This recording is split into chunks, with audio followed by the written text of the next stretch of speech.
بسم الله الرحمن الرحيم. الحمد لله الذي أنزل على عبده الكتاب ولم يجعل له عوجا قيما لينذر بأسا شديدا من لدن ويبشر المؤمنين وأصلي وسلم على رسوله الكريم وعلى أصحابه أجمعين ومن تبعهم بإحسان إلى يوم الدين. Assalamualaikum warahmatullahi wabarakatuh. Saudara Cikgu Zul, pengurusi yang saya hormati, kasihi, Cikgu Pa, Sahabat Kaki, Mustafa Kamil, Mak Amin, pemimpin-pemimpin PAS, keadilan, muslimin muslimat yang saya muliakan. Kita bersyukur kepada Allah SWT dapat bersama pada malam ini.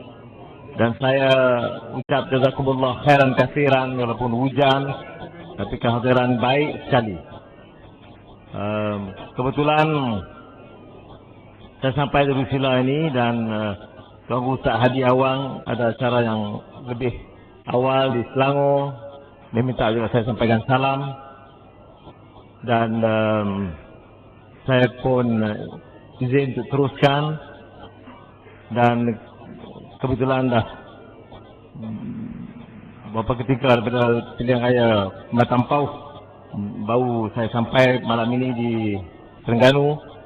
Saya nak sampaikan bagi pihak Azizah dan kawan-kawan di Permatampau, keadilan baik PAS, DAP, ucap terima kasih terutama kerana ramai kawan-kawan dari Terengganu yang turun. Tuan Guru Ustaz Hadi Awang sendiri turun walaupun malam itu dia uzur, membantu kami di Permatampau sehingga dengan jentera tambahan yang kuat dari PAS menyebabkan kita dapat satu keputusan yang cukup baik dan meyakinkan. Jadi bagi pihak kawan-kawan semua, terima kasih banyak. Kalau boleh datanglah selalu juga ke Pulau Pinang bantu dia lagi untuk tingkatkan kekuatan. Saudara-saudari, Cikgu Pa dan Mustafa dan beberapa rakan telah menjelaskan perkembangan semasa.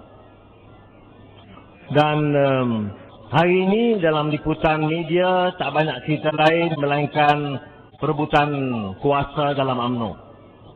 Seolah-olah perebutan itu akan memberikan kesan yang banyak dasar. Saya nak tanya, wanita UMNO, Rafidah dengan Syariza bertarung. Dia dasar apa yang berubah ni? Apa yang faedah dan kesan kepada rakyat? Pertarungan, perubahan, pengambil alih jawatan Presiden UMNO. Sekarang Datuk Najib. Apa yang dijanjikan untuk rakyat? Penghayatan Islam, martabat kedudukan bangsa, bahasa, ekonomi yang membantu membangunkan kedudukan umat dan rakyat. Tidak ada. Yang ada hanya pertarungan pribadi. Jadi sebab itu media hanya menumpukan soal itu dan saya tidak berminat ulas hal yang sedemikian. Karena bagi saya ia tidak memberi kesan kepada prinsip perjuangan kita. Kita baik PAS, keadilan, DAP dalam pakatan rakyat. Bila kita minta dan menuntut perubahan. Perubahan ini bukan perubahan personality. Bukan tukar tokoh. Tetapi tukar dasar. Islah mastata'tu. Kita komit. Iltizam bawa perubahan. Sistem politik berubah. Ekonomi berubah. Badan kehakiman berubah. Media bebas. Sistem pendidikan berubah. Kita jamin umpama dalam bidang pendidikan.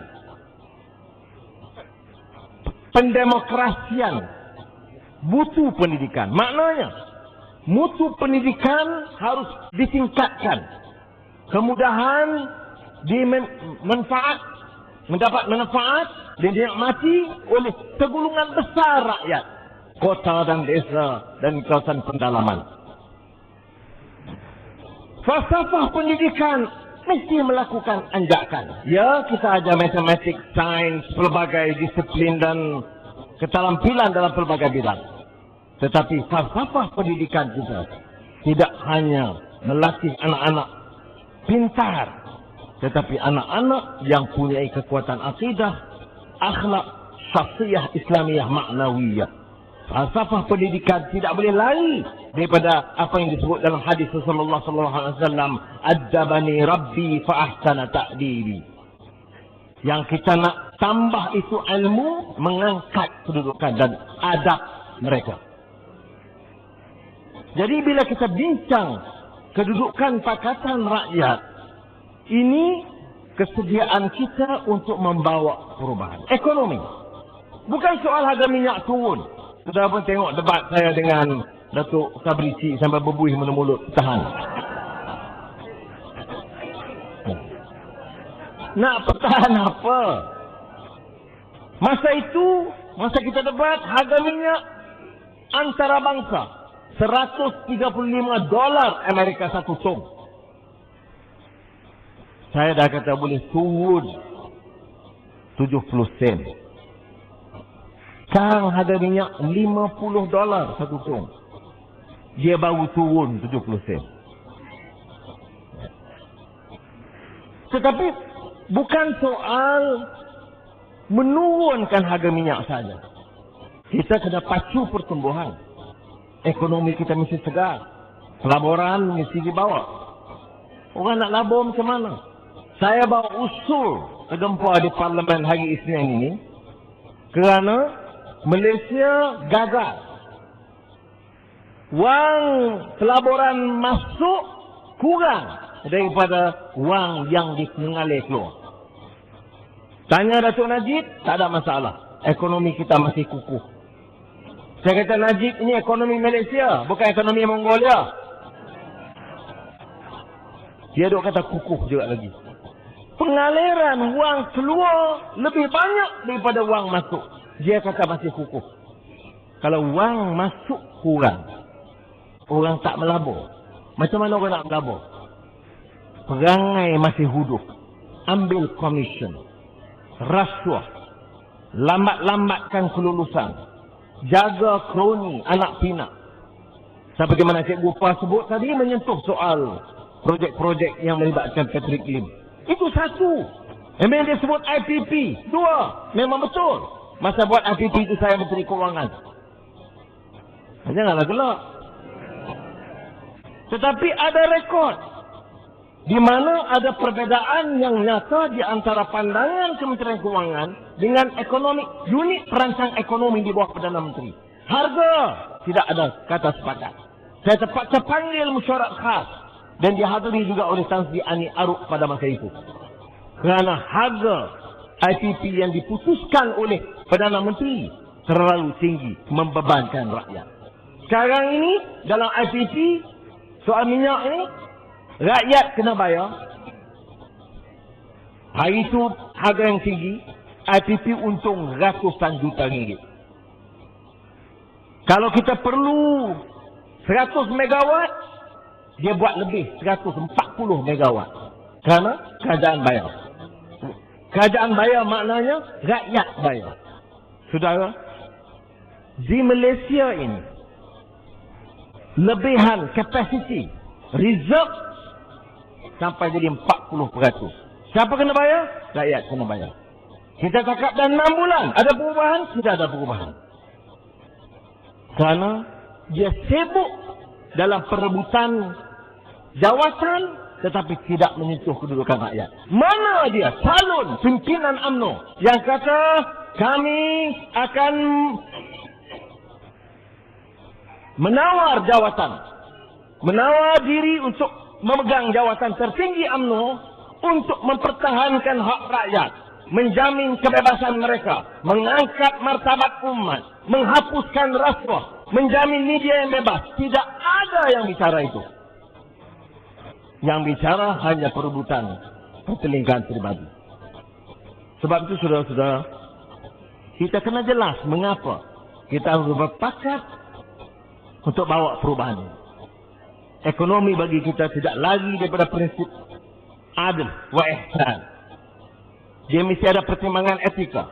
Sekarang ini ada krisis ekonomi dunia yang maha dahsyat. Ada yang mengatakan lebih teruk daripada kemelesatan ekonomi dahsyat pada tahun 1920-an dulu. Lama, 1920 tak ramai yang ada di sini. 1920 meleset ekonomi dahsyat dan 2008 ekonomi digugat. Bermula dari Amerika Syarikat sampai ke Eropah, Jepun dan kesan di seluruh dunia. Satu dunia sekarang memikirkan bagaimana menyelesaikan. Semua hadapi masalah. Hanya Malaysia, Datuk Najib kata kita tak ada masalah. Baik. Tetapi apa dia puncanya?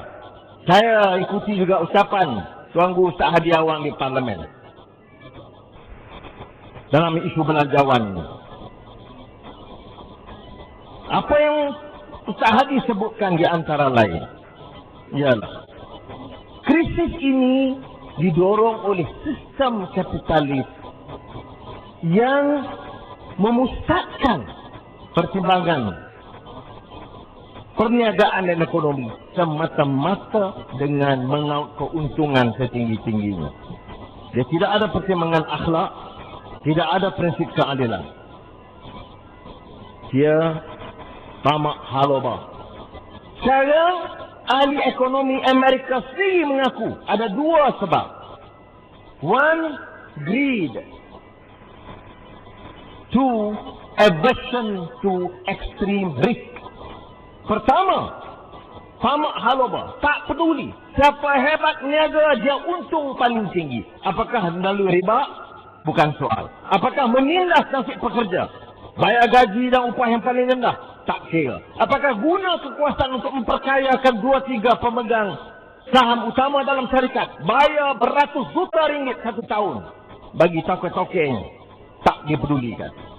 Itu yang pertama. Yang kedua, kerana jadikan perniagaan ini macam perjudian. Aversion untuk ambil risiko yang besar. Wang orang.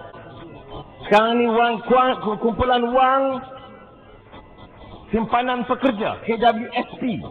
Datuk Najib ambil 5 bilion, kata value cap, nak beli saham. 5,000 juta ringgit ambil, nak sokong saham-saham tertentu. Kita kata itu salah. 5,000 juta ringgit itu, kalau kita agihkan kepada rakyat, peniaga-peniaga kecil seluruh Malaysia, kita boleh angkat martabat ekonomi mereka. Tapi tengok pemikiran. Sama macam otak orang-orang Amerika. Iaitu minat dia guna wang, ambil risiko besar. Kerana dia gaduh apa? Kalau EPS, KWSP rugi. Dia peduli apa? Bukan wang dia. Wang pekerja. Orang simpan RM200, RM500 sebulan. Atau RM100 sebulan. Nak fikir masa dia pension besok dapat berapa? Besaran tu. Dapat berapa wang? Oh, menteri dia peduli apa? Gaji 25-30 ribu sebulan. 40 ribu sebulan dengan allowance. Itu yang halal. Yang hadari lagi. Kiri kanan masuk. Ini sebab menyebab yang saya kata yang disebut oleh Tuan Guru Ustaz Hadi di Belanjawan dan juga kupasan pakar-pakar ekonomi Amerika sekarang yang mengaku sebenarnya bahawa sudah ada kesilapan besar dalam sistem ekonomi. Soal yang kita nak tanya, kalau begitu masalah ekonomi barat, apakah kita nak tiru dan ikut semuanya atau kita nak buat penyesuaian mengikut kaedah kita dengan pertimbangan akhlak, dengan pertimbangan keadilan? Kalau ada 10,000 juta ringgit untung, nak bagi ke 10 company, syarikat, nak bagi projek kepada Patrick Lim dan kawan-kawan, atau 10,000 juta itu diagih kepada yang ramai. Ini beza pendekatan Pakatan Rakyat dengan pendekatan Barisan Nasional. Baik, kalau sebelum 8 Mac dulu kita cakap, sekarang kita perintah 5 negeri, wilayah persekutuan, hampir semua kursi kita menang, melainkan Labuan dan Wangsa Maju. Wangsa Maju pun calon kita menang, tapi ada 15,000 pengundi pos. Jadi kalah. Yang lain kita menang semua. Batu, mana lagi? Lebah Pantai, dan lain-lain lah. kita menang. Sudah, apa yang dilakukan oleh kerajaan Pakatan Rakyat? Kita tahu apa yang dilakukan oleh Kelantan di bawah Tunku Ni Aziz. Kelantan, negeri yang relatif miskin, tetapi dapat urus ekonomi dengan cermat. Program warga emas, program rakyat termiskin, soal kemudahan takaful, kemudahan kesihatan, itu dijamin. Sehingga kan saya minta Tan Sri Khalid, Menteri Besar Selangor, belajar dari pengalaman Kelantan, ubah suai, kerana Selangor negeri kaya. Maka laksanakan program itu secara besar-besaran. Kalau Kelantan mula dengan 6 juta ringgit, Selangor mula dengan 40 juta ringgit untuk rakyat Selangor. Jadi pengalaman Kelantan dilaksanakan di Selangor. Maknanya warga emas, orang-orang tua, ibu bapa kita, dijamin kehidupan mereka. Anak Selangor dapat tempat universiti, otomatik dapat RM1,000 bantuan. Air percuma bagi seluruh rakyat miskin di Selangor. 50 tahun UMNO perintah, termasuk masa saya di Menteri Keuangan, tak terupaya dipikir soal nak bagi air percuma. Sekarang 6 bulan kita perintah boleh bagi air percuma.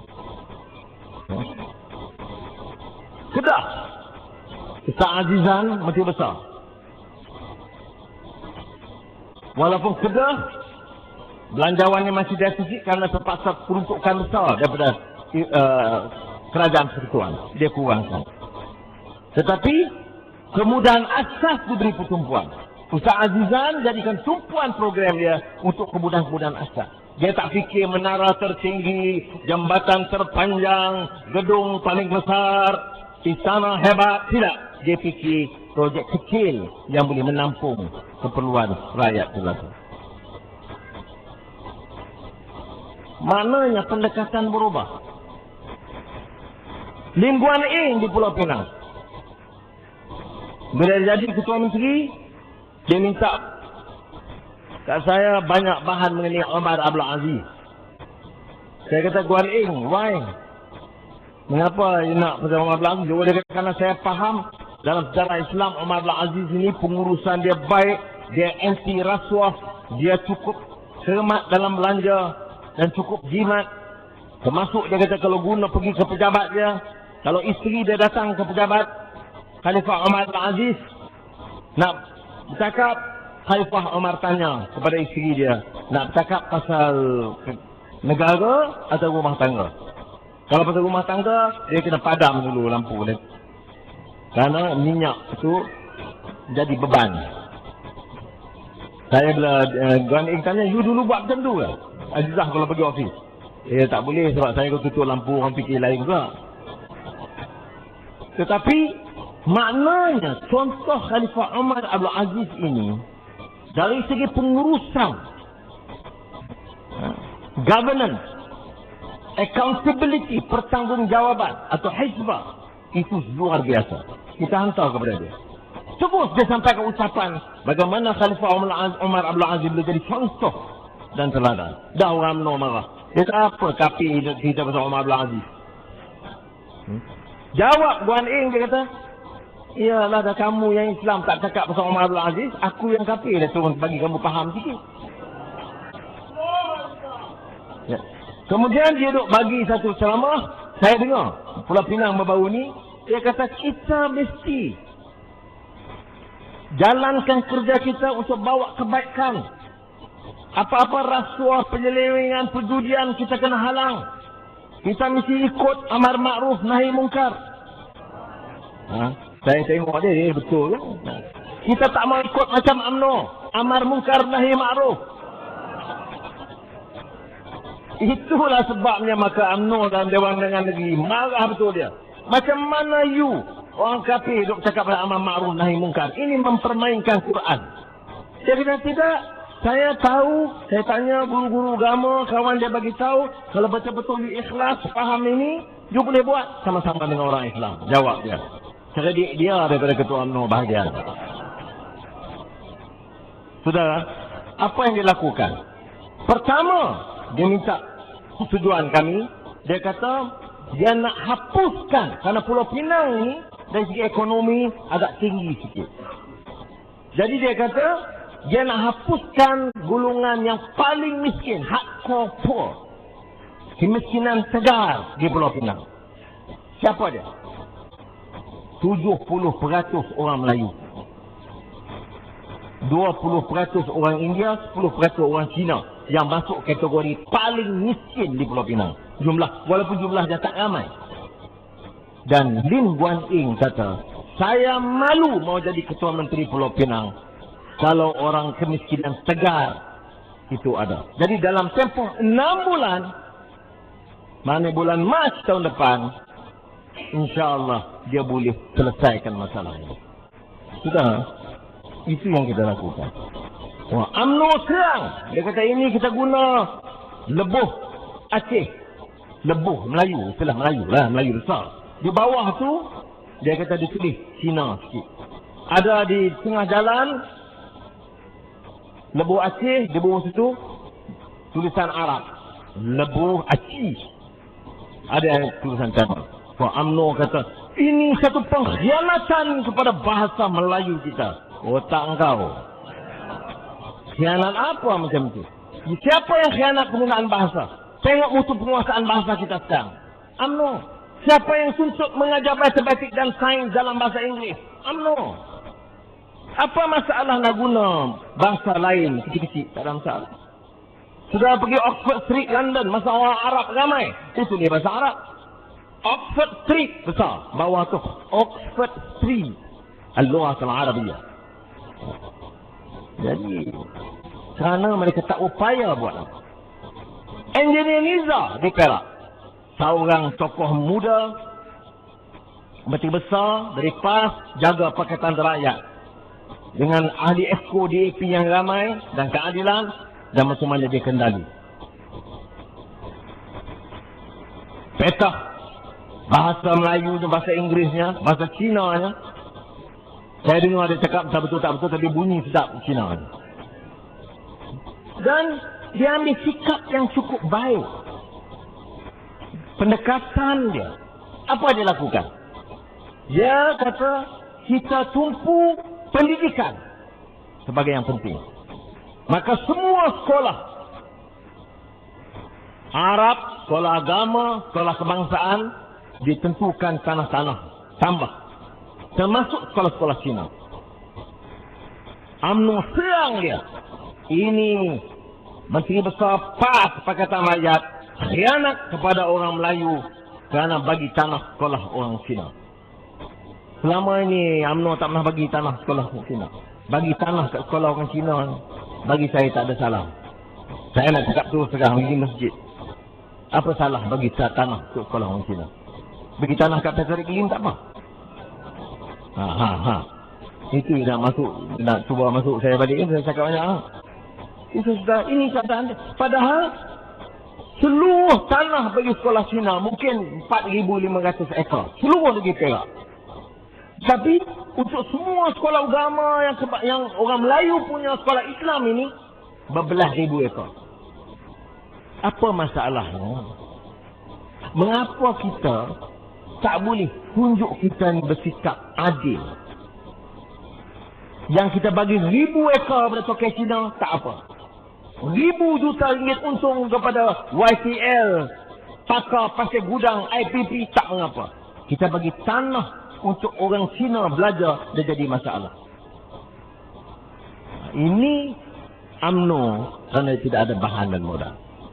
Saya sebut tadi tentang apa yang dilakukan oleh Tan Sri Khalid. Kerana baru-baru ini dia bagi gaji guru kasar naik daripada 700 ringgit, 1,000 ringgit minimum seorang. 6,200 guru-guru agama seluruh Selangor. Dan percuma takaful untuk jamin kesihatan, kemudian kesihatan untuk semua 6,200 guru-guru agama Selangor.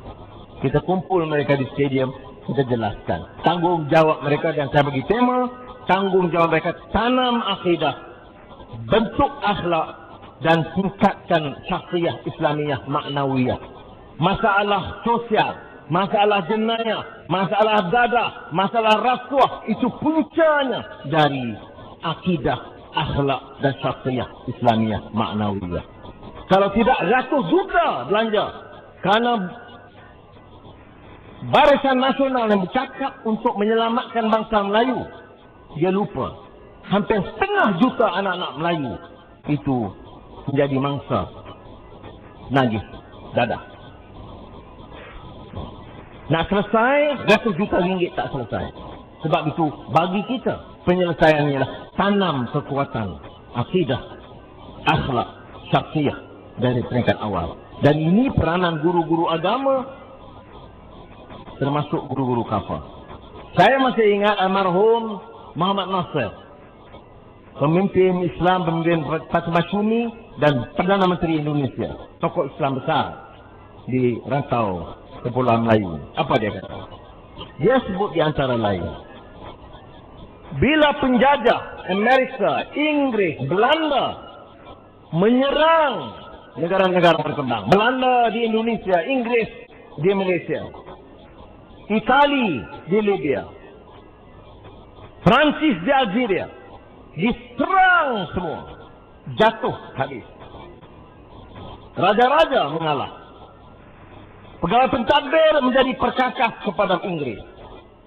Kata Muhammad Nasir, satu-satunya benteng terakhir mempertahankan kekuatan ummah, benteng pertahanan yang kental, mempertahankan akidah, akhlak dan ruh Islam dan ruh jihad ummah adalah pesantren, pondok yang dikepalai oleh guru-guru agama, para kiai.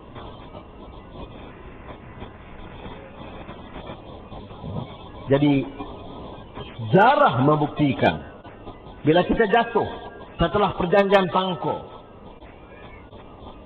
datang Presiden Inggris, ditawan istana, ditawan pegawai-pegawai, dilatih pegawai tadbir yang baru, tetapi dia tak boleh tawan semangat ruh perjuangan ulama pondok-pondok, atau di Indonesia disebut pesantren. Sudah di Indonesia lebih hebat lagi, kerana yang memikirkan strategi mengawal, menakluki orang Indonesia dari segi jiwa mereka adalah pakar yang terkenal, nama dia Snook Hugronje. Dan Snook Hugronje beri cadangan kepada penjajah Belanda. Nak tawan orang Indonesia ini, caranya mudah. Kita tawan jiwa mereka dan pendidikan mereka. Kita hapuskan pengaruh guru-guru agama dan ulama-ulama. Dia pergi ke Mekah. Dia menyamar diri sebagai orang Islam, namanya Abdul Rafad. Sempat masuk ke Mekah, tapi cepat ditangkap. Dia tulis mengenai Mekah. Mekah in the later part of the 18th century. Dia tulis dalam bahasa Belanda. Dan dia tulis secara terperinci tentang masyarakat Aceh. Kerana Aceh itu dia jadi menjadi serambi Mekah. Kekuatan umat Islam yang kuat. Cadangan dia apa? Cadangan dia ialah untuk menewaskan kekuatan umat dan menghalang orang Islam dari pergi ke Mekah. Pada pada masa itu, orang pergi menunaikan fardu haji bukan sekadar nak tukar pakaian saja atau ikut jemaah biasa. Orang pergi ke Mekah, balik tertanam roh Islam dan roh perjuangan. Dan kebanyakan yang pulang itu balik untuk memperkuatkan benteng-benteng pertahanan umat di pondok dan pesantren. Itu dulu. Ini yang dikupas oleh almarhum Syekh Muhammad Al-Ghazali, ulama dan pejuang Islam Mesir, yang mengatakan bahawa orang jajahnya, penjajahnya, dia kontrol. Dia kontrol ruhi wa fikri. Isti'mar, penjajahan, ruh wasik, jiwa dan otak. Sebab itu bila kita bicara tentang alternatif Islam, kita hadapi masalah yang besar. Bagaimana orang-orang ini akan menentang, bukan dari luar, dari dalam. Dari dalam. Nah, ini pertarungan yang kita berlaku di antara kita dengan UMNO dan Barisan Nasional sekarang. Saudara-saudari, ini kerja Pakatan Rakyat 5 negeri ini. Tapi yang sudah baca apa? Ustaz Azizan nak buat ternakan babi. Selangor nak buat ternakan babi. Ustaz Azizan dia bagi 50% projek perumahan dan kota perumahan kepada Bumi Putra Melayu. Dan ini yang menyebabkan masalah. Kerana media masih dikontrol, dikuasai oleh orang lain. Dia tak berani sebut. Ingat, berani sebut Niza bagi tanah ke sekolah Melayu, sekolah Arab. Dia berani sebut Lim Guan Eng tolong selesaikan masalah kemiskinan orang Melayu. Dia berani sebut air percuma dan guru kafah gaji RM1,000. Dia tak sebut. Jadi dia sebutnya negatif. Ini masalah yang kita hadapi. Sebab itu kita tidak ada pilihan. Kita tidak ada pilihan kalau nak selamatkan politik, ekonomi dan sosial negara kita. Melainkan kita kena balik ambil alih Putrajaya. Baik. Saya faham ramai yang tanya, mengapa tak berlaku 16 September? 16 September, bila kita ada cukup jumlah, saya bincang dengan pimpinan keadilan PAS JAP, kita putuskan untuk terus tulis surat kepada Perdana Menteri Abdullah Badawi. Saudara, kita nak bincang tentang kedudukan politik dan kepimpinan masa depan.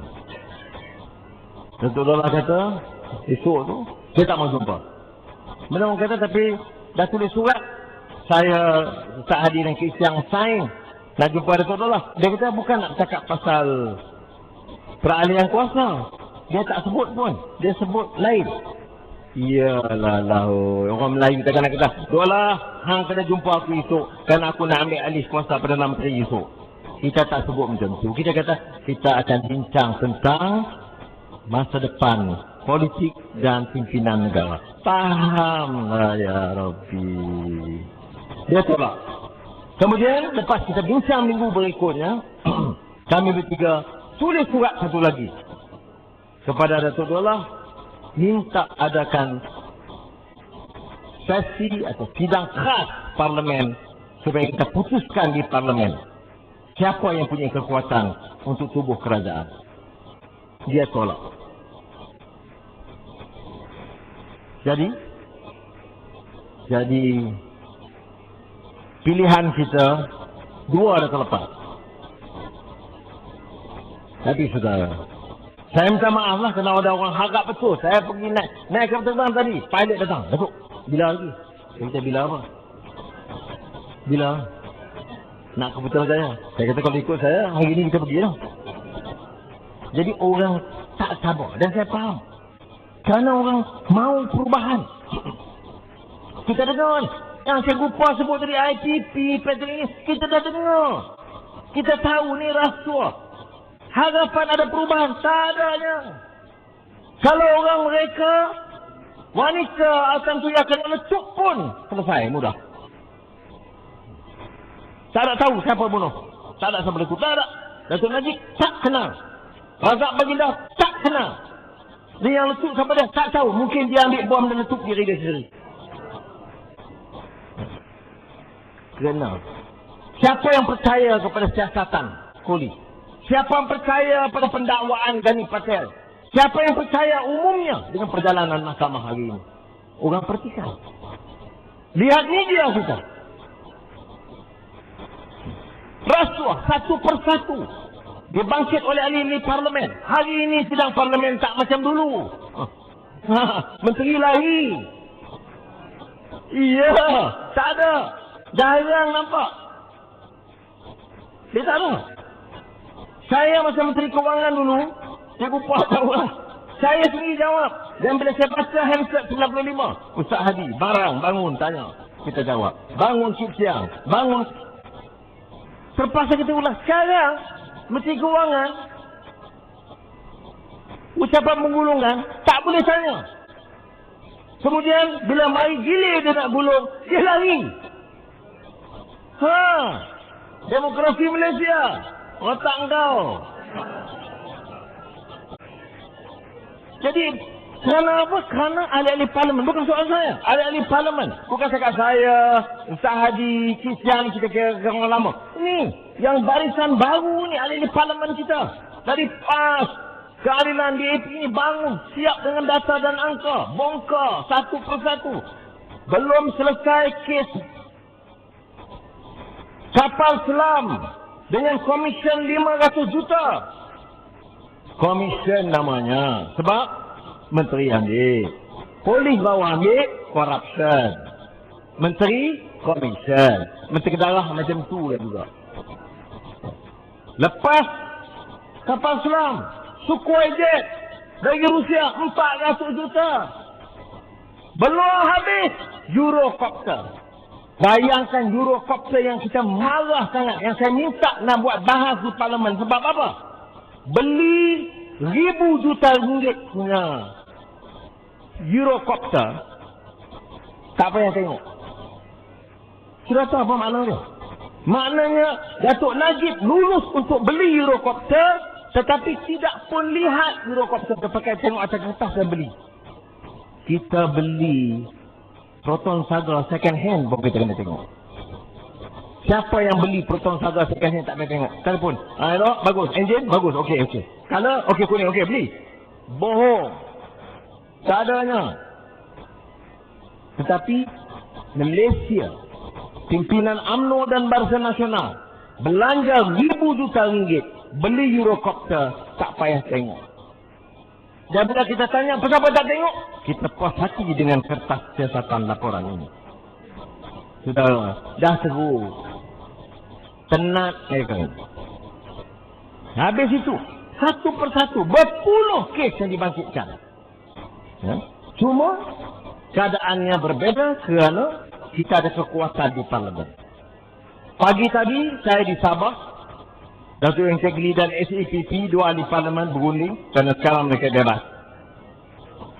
Minggu lalu saya di Miri. Di Miri, satu daerah, 12,000 yang menyertai Pakatan Rakyat. Kebanyakan di kalangan Dayak dan Iban. Saudara, Sarawak yang goyang. Sebab itu, walaupun saya kata saya minta maaf kali ini kita tertangguh, tetapi saya masih yakin. Kerana boleh tunggu masih pilihan raya akan datang. Ada orang kata Anwar sabarlah. Boleh tunggu sampai pilihan raya. Pilihan raya apa? Selagi tidak ada perubahan, sistem pilihan raya masih sama. Pengundi hantu, media tak bebas, kira tak menentu. Macam nak perang masa pilihan raya. Nak kira. Masa nak kira, kita tak tahu. Tengok macam Terengganu. Baru-baru ni, 2008. Macam mana keadaan. Tengok Permatan Pauh masa pilihan raya. Nasib baiklah pilihan raya kecil. Ramai yang datang bantu. Sebab itu kita tidak ada pilihan. Pilihan raya ni bebas. Harus adil. Harus bersih. Beri ruang untuk orang bicara. Ini dia serang kita hari-hari setengah mati. Jawab di parlimen, jawab di media, televisyen, 5 minit pun tak ada peluang. Nasib baiklah saya berisi setuju debat dulu. Baru orang boleh tengok saya sekali. Ada orang kata rindu, lama tak tengok. Tapi, macam minyak. Saya dah minta nak debat sekali lagi. Baru ni saya minta nak debat dengan Datuk Najib. Dia tak mau. Kemudian baru ni siang pula minta nak debat dengan saya Hamid Alba. Pun dia tak mau. Saya ingat dia tengok video Sabrisi tu, siapa tak mau debat lah sekarang. Sudah. Sebab apa perubahan itu perlu? Sebab ramai ahli-ahli parlimen Sabah, Sarawak, Terengganu umpama. Kalau saudara ahli parlimen, saya tak kira parti apa, katalah UMNO. Orang tanya, Dasar kita. Apa dia?